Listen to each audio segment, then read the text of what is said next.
What is going on, guys, and welcome back to another video. So there is a new Spider-Man game and I am mad, pretty much because of course I am unable to play the game, and not only that, but apparently I've also been living under a rock. Now if you have a PlayStation and a VR specifically, or VR in general, of course on a good PC, then yes, there is a brand new Spider-Man game that looks a ton of fun. Now the footage you see in the background is from two YouTubers, so I will link both the full videos in the description below, as both do showcase two different things and are really cool. So the first one is from Digital Apex, where essentially he put together like a web swinging sort of montage, and then another is called Meister Lou. Now in that video you do of course see the boss battle, etc. Now you may have lost interest at this point, or you may have gained interest, okay, but we know way back that there was another Spider-Man VR, which I did actually play.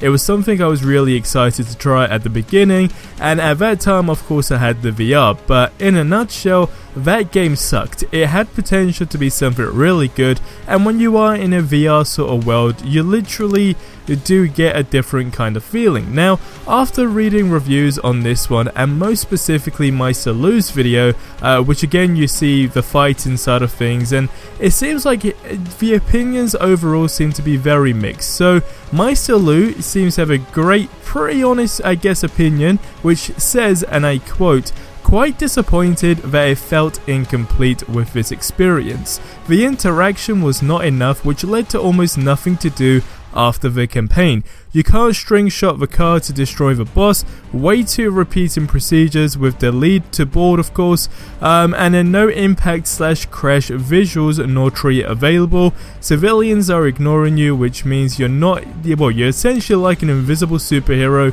in the New York City. But still, it's a free experience, so not a big complaint, but I still like it." Now that being said, and especially with the Iron Man VR game, which I'm assuming we are going to be seeing a whole lot more of in terms of footage at of course San Diego's Comic-Con, which is like what, 10 or so days away, the game devs seem to slowly be grasping the idea on, you know, how to make a VR game better. Now, one of these things, okay, not knocking anything, you know, down as a whole, but at this sort of situation, and at the same time with all these VR games, what would be great when you look at these things is to maybe push it aside and just say, why not have a first-person superhero game? Which, of course, you see this, and then you see the VR, like I've said, that literally puts you essentially in another dimension. But the whole idea of a first-person superhero game that is open world seems great. Now, if I am completely going off the rails here, you guys do let me know in the comment section below.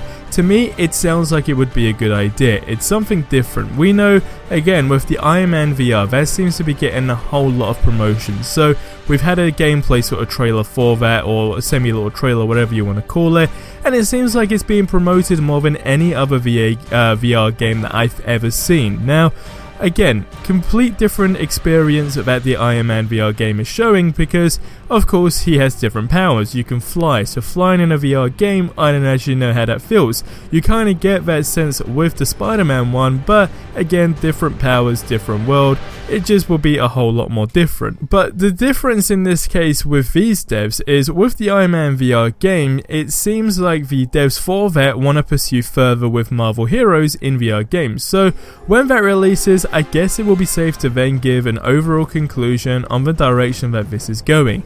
Now, honestly speaking, is VR superhero games something you guys would be interested in? When we see it happen, well, we've seen it happen a few times, okay, and a lot of people thought VR games are going to be massive, okay. Now, even though it's not as big as we thought it would be, of course, it took a complete different turn, I guess. I don't know if it's because of option A being the price, or of course option B that just simply is not any, you know, good enough games.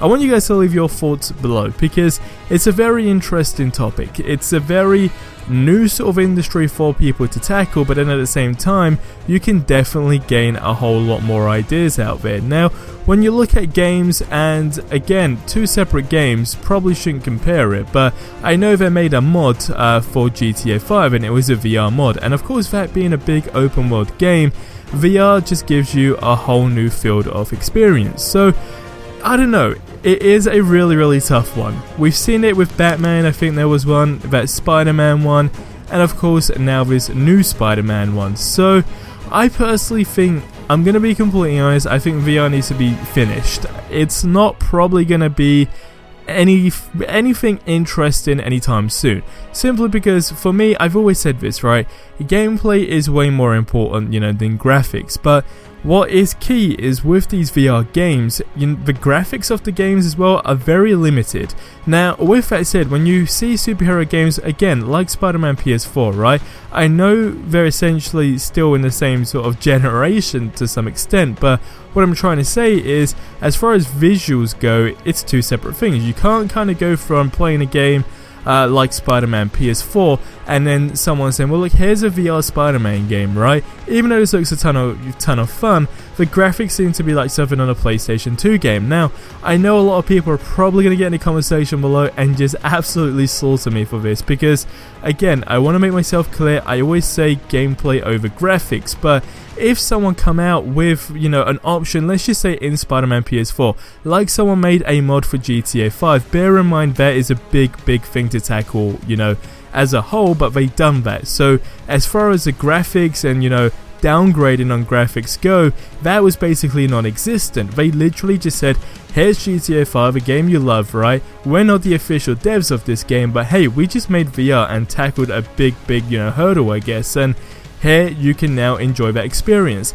If there was something to be similar like that with a superhero game like Spider-Man PS4, then yes, it would be great. But I think the big thing that knocks VR right now is you see superhero games coming up slowly now. We've got Spider-Man PS4, we now have the new Avengers game, of course, coming up, which is going to be a whole new entry into the superhero games field as a whole. Then we still don't know whether or not this Batman game is going to happen. My point is, all three of these, well, I'm not sure if there's an Avengers VR game besides Iron Man, but you see what I mean. I don't know if there's a whole sort of grouped VR game, but my point is, all of these games have tackled the VR sector of things, and it just never seems to really do as good as what the devs think, and overall, it is just such a downgrade. It's not something that should probably be worked on as a whole, but I could be completely wrong. I have said it many times before, I'm really excited for the Iron Man VR game because it's getting that promotion, it's getting these trailers, and it seems to have an interesting story.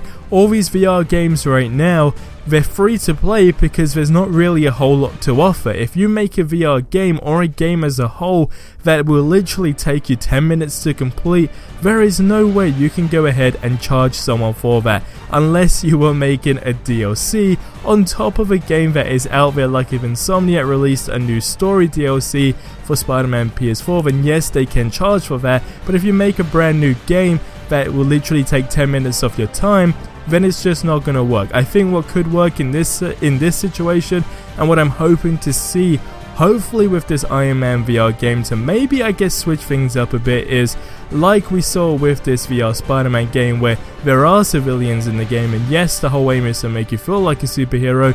If there was that interaction, if you could do things like you would in a normal open world game, so you actually could feel like that hero. If this Iron Man VR game literally allows you to essentially be Tony Stark, right, you can walk the streets and then bam, switch into, Iron Man as a whole, you get that whole feeling of the suit closing in and everything like that, then launching, feeling these things going on as well. That's very key in VR games. Then it will nail it. It will absolutely do good, providing one more thing, that the game won't last 10 minutes. If it's a very simple story, again, I've heard rumors that it's going to essentially be a more in-depth story-based game, which is interesting to hear. If that is the case, then yes, at the same time it will be good, but there needs to be a ton of things to do. And you don't want tutorial things like you get in most VR games. You want to feel like you're playing a normal game, but instead you're actually in the game. So hey, we just gotta wait and see what this Iron Man VR game has to offer. But moving forward, I want free roam open world superhero games if that's a thing. If anyone is thinking that, don't just make 10-minute campaign games and then offer nothing else at the end of that. But guys, that is going to wrap up this video here. As always, if you missed any of the previous videos, the links are in the description below.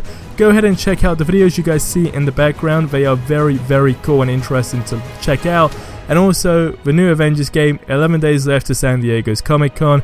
We had some very cool ideas on vehicles, characters in general, etc, etc, so check that out. But guys, I'll see you in the next one. Until then, have yourselves a ridiculously amazing day, and adios amigos.